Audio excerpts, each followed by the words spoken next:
Hey everyone, welcome to Sam's Sports Corner, episode 36. I'm going to start today by talking off a little NFL football. I know we're not in the season yet, but I think this is important to talk about. There's been a lot of talk about players fighting in practice against their own teammates. Laquan Treadwell of the Vikings got in a fight with a DB. Julian Edelman got in a fight with a DB. And people are freaking out about this like it's some big surprise. First off, it happens every offseason. Vontaze Burfict hit a player below the knee, and he just came off an ACL surgery, and it caused a big fight.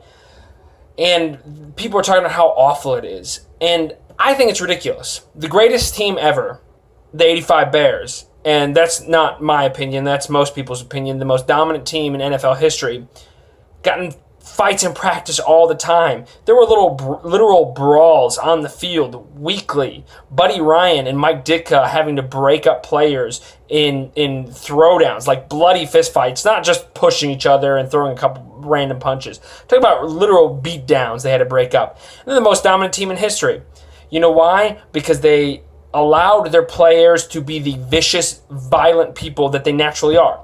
Because let's be honest with each other, most of these players in the NFL, if they were not playing football, would find another outlet for their violent tendencies. Most of these people are murderers who just have another outlet for their violence. I'm going to be honest, Ray Lewis killed a guy, and he still played in the NFL. Most of these people are not your average citizen. These are dudes who do everything in their lives with extreme passion and aggressive violence. And that's why they're so good. That's why they're at the level they're at. So for us to sit here and be like, no, you shouldn't fight your teammates, is bullshit. Let these players play, let them fight, because it's what's good. It's what gets they have so much passion, so much energy for this game. That's what makes them so good. And they're going to bring that onto the field on Sunday so your football team can win. So quit crying about them fighting, all right? I'm sick of it. They need to be men, okay? They need to punch each other in the face and then get over it like men do. Next, we're going to talk about my Chicago Cubs, who, just as a note, are 14-3 since the All-Star break, so watch out for that. But what I do want to talk about is it's a throwback to 2003, actually. The Cubs gave Steve Bartman this week a World Series ring from this last year's championship. If you don't know what I'm talking about, in 2003, Game 6, Steve Bartman was along the foul line, front row. Caught a foul ball that Moises Alou was going for. Keep in mind, it's 8th inning, Game 6. Cubs are up 3-0. They're leading the series 3-2. And if Moises Alou would have caught that, it would have been the second out in the inning. Long story short, he catches it. Moises Alou can't get it. Moises Alou gets all pissed off with him. The Cubs end up going down 8-3 in that inning and lose that game and subsequently lose the next game. Steve Bartman had to be escorted out by police. Reporters gave out his address, his kid's address, his work email. They destroyed this man's life.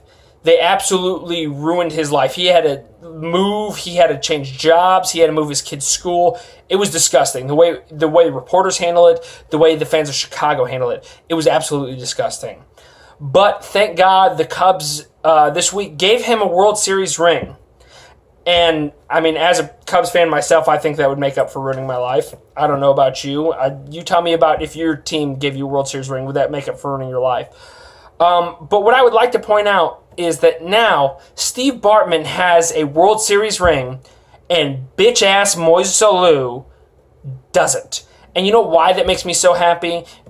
I hate Moises Alou because of what happened that night. Because after that game, Moises Alou, who had missed 2 balls in the same area and was at his height, and he was at the height of his jump, the ball was still 2 feet above his glove, and he blamed Steve Bartman. And that's what enraged fans so much, was he's like, I'd have caught that, and we would end up winning the game. No, Moises Alou, you wouldn't have caught that shit because you missed 2 balls that were even lower than that. You were at the height of your jump, and frankly, that's not what caused you to lose the game. It was a foul ball, and you guys still gave up 8 runs that inning and then lost the next game. So you can blame it on the curse, you can blame it on Steve Bartman, but you're an a-hole, Moises Alou, and I'm glad Steve Bartman has a ring and you don't. I hope you're rotting in whatever shitty country you live in now. Lastly, what we're going to talk about is the NCAA, and I hate talking about them because they're such a god-awful organization, but we got to talk about them real quick.